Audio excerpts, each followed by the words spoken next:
Hi, this is Matthew from LoveBudi, your home for love. Today I'm talking about physical violence. It's a tough subject because it really comes up a lot when you deal with the military, you deal with the police, you deal with people that are angry, people that are desperate and they don't know what to do. They don't know how to handle a situation, or they've been trained to be violent. They automatically assume that they're going to be violent because they feel that that's their mission, their right, their job even. So we'll see that a lot when we see some videos. We see videos on TV, or we'll see them on the internet, and they depict members of the police force that are just beating the crap out of somebody who's unarmed, defenseless, and we say, well, maybe that was going too far. Or maybe some people that are more on the police force side who do these things or justify these behaviors, they'll say, we don't know what that guy did. We don't know what he did. But usually, we'll find out what he did and we'll realize that, well, does anybody deserve that? But in a situation where you have anger, you have frustration, you have a lot of hate, or you have some deeply misguided thoughts and ideas, you become desensitized to physical pain and suffering. People resort to physical violence. Now, someone who is living in the love zone, someone who's love-centered, they're not going to react like that. They're going to realize that physical violence is really not required. It's not necessarily, it's not helpful. In fact, it's detrimental to any situation.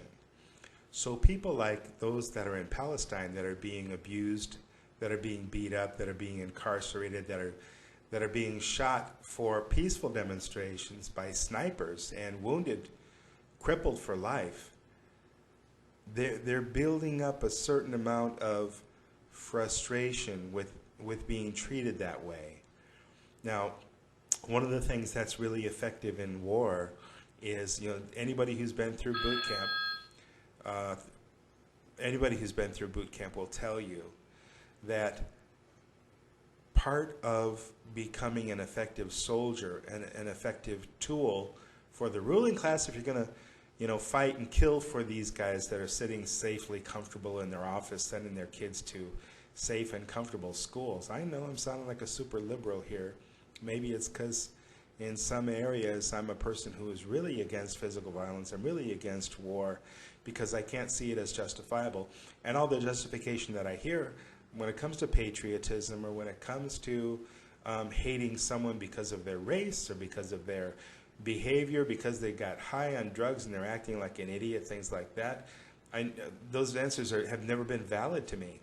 Now, I can see if you come home and someone is beating up your family, kicking your kids, or hurting your wife or something like that, I can see you taking physical action to prevent that. And I can see you overreacting, but I don't justify that. I would justify you protecting your family and whatever it would take to do that. But to lose your cool and to come from a place of hate, come from a place of torture, come from a place of punishment, this isn't about love at all. So love doesn't justify this kind of behavior. There's no place in a loving heart for cruelty, for physical punishment, or any kind of punishment for that matter, or physical violence. So what do you do if somebody's robbing you? Somebody's going to, okay, defend yourself and disarm the person if necessary. But disarming, preventing them from hurting someone, protecting someone you love, it's not the same thing. Don't conflate these. Don't get confused. They're not the same thing as punishing or beating the crap out of somebody. There's no connection there. It's not the same thing. So think about that. Use your heart to see the difference, to see the distinction between the idea of defending your home from an invader, from an attack, or getting paid to go into another country and kill innocent people that have absolutely no threat. They're absolutely no threat to you. They're not hurting you. They're not even planning to hurt you. But your job, you've chosen a job to go in and murder these people. And you have to follow what's being told.